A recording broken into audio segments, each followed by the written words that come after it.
and welcome. This is Candice from Candoodle, and I'm super excited to be joining the Crescent Creation Design Team. Today, I'll be making this fun shaker card featuring the Best Mom Digi Stamp. So let's get started. I'm going to be using the Studio Katia Darling Ribbon and Dotted Frame die, the Honeybee Hugs die, as well as some seed beads from Crescent Creations in Red Torch and Silver. So the first thing I'm going to do is get my Digi Stamps ready. So I'm taking the flowers from Best Mom and I'm just dragging them into Word. I'm going to resize them so they're a bit smaller and will fit nicely on an A2 card size. And I'm just kind of twisting them around to see how they're going to look because this is how they're going to be in my final design. But I'm going to fussy cut them once I print them, so it's not going to matter too much. Once I'm happy with the size, I'm going to print them out and fussy cut them. So off camera, I have cut that dotted frame, and that's going to be the frame for our shaker card. I'm taking my fun foam, and it's cut down to A2 size already, and I'm just going to make sure that that's lined up right in the middle of the die. I'm not going to run this through my die cut machine because I find fun foam tends to lose its shape, but I'm just going to trace around with a pencil where the opening is and then cut just around that. That way it's going to fit nicely behind my frame and it's going to keep its shape, and it's not too big of a deal because you're not actually going to see it.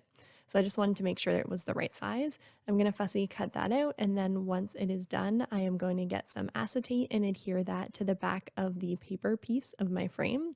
When I'm sticking acetate down, I like to use a strong double-sided adhesive, so this one is Sukawang, and I'm just putting that around the frame, and to make sure I get those little notches that are in more that I couldn't quite fit tape around, I am going to come in with some glossy accents and just make sure that I get nicely around that edge, and I'm not using too much because I don't want it to ooze out and leave clouds on the acetate.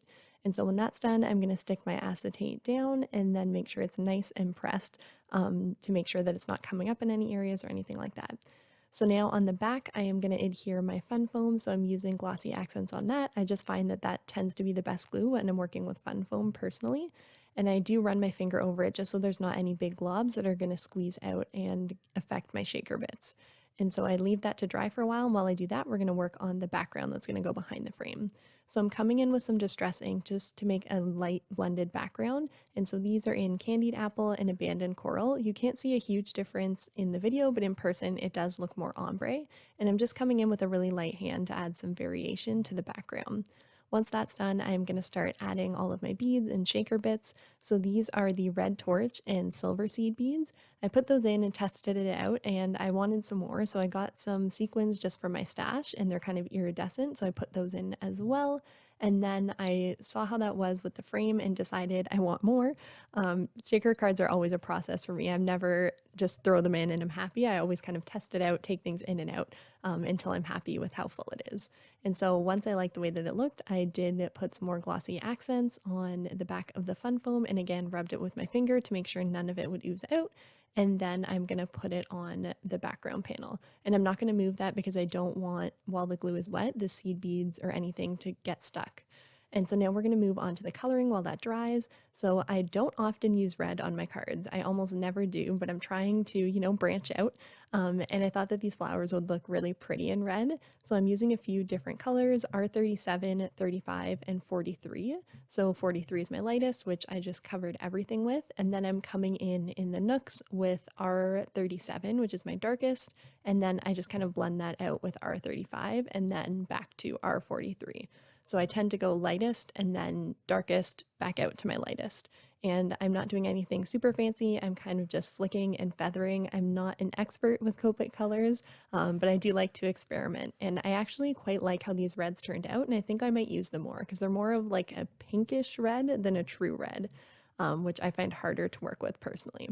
And so I'm only showing the first flowers in the video because I colored the other flower exactly the same, using the same colors. I had an extra cap out there. I thought I was going to use one shade darker red, but I actually ended up liking just the 3 shades. But of course you could color these with any sort of coloring medium of your choice, and that's the beauty of Digi Stamps. You can even print them out on watercolor paper or anything like that, so they're so versatile. I'm coming in the center with some Y18, Y15, and Y06, and I'm also adding some little stippling and dots to the center to give it some more variation and depth. And so once those are done, we are going to move on to assembling the full card. And so here I have my flowers, I have my shaker element, and then I have a card base. So I'm going to come in with some liquid adhesive so I can get that nice and centered on my card. I find liquid adhesive can be a bit more forgiving because it gives you some wiggle room to get it perfectly centered before it dries. And then I'm just going to position my flowers where I think I want them. But before I glue them down, I am going to glue together my hugs die. So I just cut it from 110-pound cardstock and then from some Tim Holtz gold cardstock, and stack those together to give it a little bit of dimension. And then I'm going to see how that looks with my flowers if I need to move anything before I glue them down. And because I am gluing this partially to the acetate, I am again going to use my glossy accents to make sure that stays down nice and it's not going to go anywhere. And with my hugs die, I did put the glossy accents on the back, and I always tap it off on another sheet of just scrap paper to ensure that I don't have any globs that are going to ooze out and leave cloudy residue on the acetate.